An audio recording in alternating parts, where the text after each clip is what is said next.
Hello, we're back with another episode of Love Your Life to Health. We've been talking with Sonia, who had, back then, he was one. Her son was diagnosed with autism. She just went to work, even became a certified holistic health coach. Amazing. And so now we're going to pick up. We were talking about him being in elementary school. So now let's find out what happened. As I told you, we're going to take you on a full journey about this young man. Okay, so we talked about elementary. Elementary. Now, that seemed to be pretty successful with all the changes that you made. Yes. Middle school. Yes. What happens? So we get to middle school, and he transitioned well to middle school. You know, he had the IEP, the Individualized Education Plan. So we continued with the accommodations, which were for him. They were extended test time. He was taken out for small group if he needed that, and that worked well. But honestly, he continued to do really well, and he didn't really need a lot of those accommodations. Okay. So they didn't always have to use that, but they were there as a safety net if he needed them. Good. Okay, but in terms of the food program that you had him on, that was still in place, right? Oh, yeah, absolutely. Okay. Absolutely.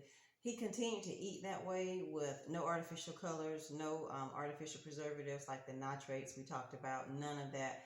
He continued to take his lunch to school. Okay. Yeah, he did that. And he didn't eat at school. Okay, so did you continue to have that conversation? Because I'm just thinking, as a parent who this might be new to, when you say you continue to prepare lunch, like, are there conversations that need to be had with the child to explain, like, this is why you're eating this way, as opposed to, just what other kids are eating? Yes, we talked to him about the nutrition, from the earliest age that he could understand. We talked with him, and so he understood. And the older, so by now when he's in middle school, he can read a little bit better, and so he knew certain ingredients that he couldn't have. So he just knew certain products he couldn't eat. But yeah, we had that conversation with him. We had to talk to him about it, and he understood. There was, we didn't have any. I do have to share this with you. There was this one. I think it may have been seventh grade, because middle school started at sixth grade. Okay, right. So seventh grade, sixth grade, no problems. Seventh grade, and this goes to show that you're always constantly, I think, reading labels or understanding. There are new things that may be added to food that you thought wasn't there, but then they added, and it may be a problem. So for us, he had went to a birthday party.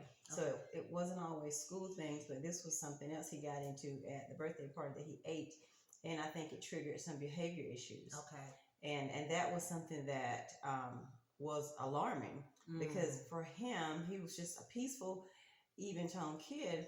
And with this, it was just like some outbursts, and he had some anxiousness, and he had trouble focusing. And he had eaten some things, and also, believe it or not, we didn't do a lot of soda. But from time to time, we may do Sprite. Okay. If we did a soda, it would be Sprite.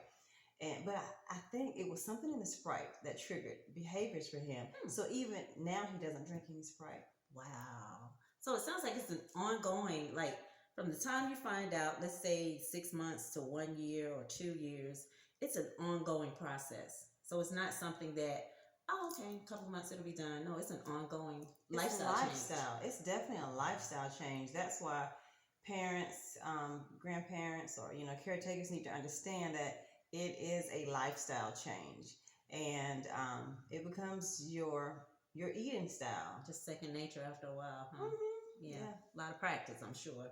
A lot of practice, trial and error. Yes. Okay. Now, sounds like you taught him how to read labels and ingredients. Wow. How was that? How was that process? That was fun. Like,